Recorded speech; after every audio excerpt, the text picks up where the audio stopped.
রাজধানীর গুলশানে বিএনপির চেয়ারপারসন ও সাবেক প্রধানমন্ত্রী বেগম খালেদা জিয়ার সঙ্গে সৌজন্য সাক্ষাৎ করেছেন পাকিস্তানের উপপ্রধানমন্ত্রী ও পররাষ্ট্রমন্ত্রী ইসহাক দার। রবিবার সন্ধ্যায় খালেদা জিয়ার বাসভবনে এই বৈঠক অনুষ্ঠিত হয়। এ সময় পাকিস্তানের হাইকমিশনার ইমরান হায়দারও উপস্থিত ছিলেন।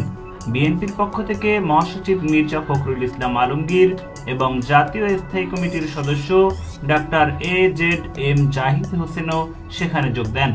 এর আগে শনিবার বিকেলে ঢাকায় পাকিস্তান হাইকমিশনে ইসহাক দারের সঙ্গে বিএনপির 6 সদস্যের একটি প্রতিনিধি দলের বৈঠক হয়।